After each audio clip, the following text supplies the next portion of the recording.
Still under caution at Irwindale as the cars of Ron Hornaday and Chaz Anderson have to get separated and removed from the racetrack. Not sure if we're going to be able to get this one restarted or not for the super late models.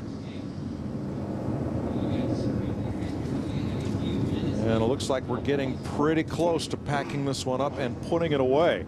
Travis Thurkettle used a great restart to get past Nick Janitis.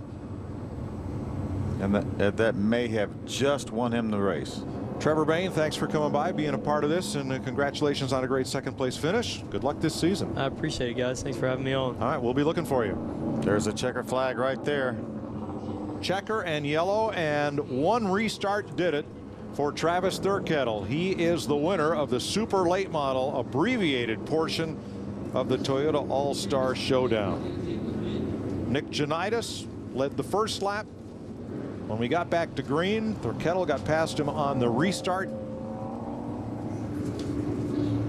And it is Thurkettle who will be in victory lane with what you were told is a brand new race car. You know, he got to the start finish line to complete and stopped.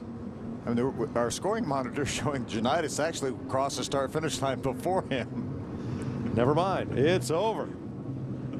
And Travis Thurkettle, second generation driver, is going to hop out of that car as our final winner of the night. We'll hear from him when we come back.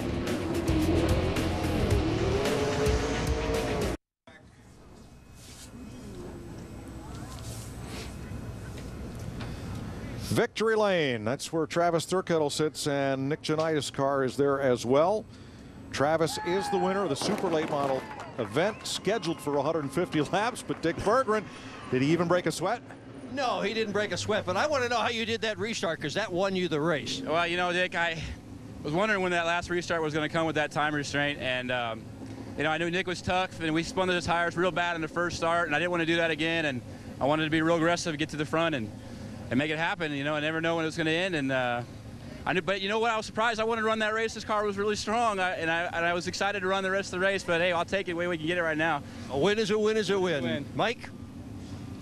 Quite a job by Travis. He is tonight's winner in the super late model division.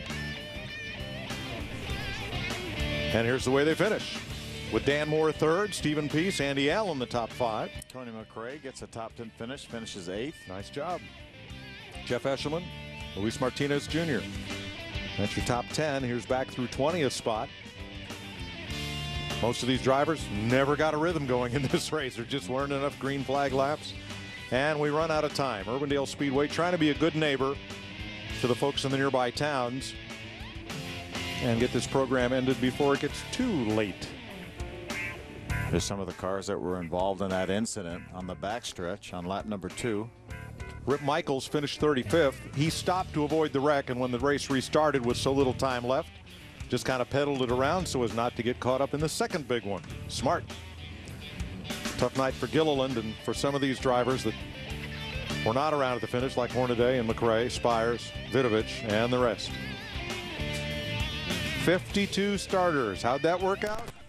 Not too good. Well, we don't know for sure because we never really got a chance to have this race get its rhythm and run to the distance.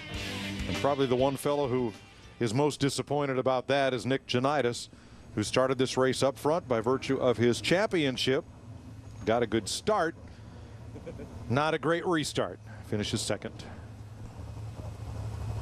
And finishing second for Nick Janitis, Mike, is not the consolation you're looking for after a 16-win season between two divisions here, back home running weekly at Irwindale. Talk us through the expectation and what you lived through emotionally this weekend to get the chance to race in not only one but 2 feature events. You know, first I got to thank this racetrack, Toyota, for putting on this event. It's an awesome event. Unfortunately, Mother Nature did not cooperate this weekend. It's just really unfortunate, though. We got 53 cars out here. I mean, a great super late model field. You know, great 44 cars in the late models. We came from 37th to 5th and 40 laps or something like that in that one. And so it's disappointing to have our main event, 150 lap main event, cut down to 15 laps, and we only ran 3 laps of green flag racing. And you know, so I mean, I can't really talk about the race. 15 laps is not an all-star race. So you know, I'd like to be running it tomorrow, but I know this track did everything they could to get it in tonight. And I mean, we appreciate that and so forth.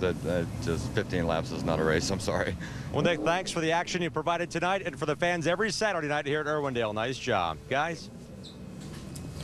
Quite a wild night of racing. They will talk about this one for quite some time. Matt Kobaluk gets the win. Paul Blart Mall Cop led them off on the first pace laps. An action-packed night. And there, and that's the guy that almost won this race. Won it. Then got turned around. Joey Logano first to the flag, but denied the win for rough riding by NASCAR. Matt Kobaluk is the big winner after that happened between Logano and Sellers. For Jim Trado, Dick Bergman, Phil Parsons, I'm Mike Joy. Thanks to all the folks at Speed for a long night of racing. Hope you enjoyed it.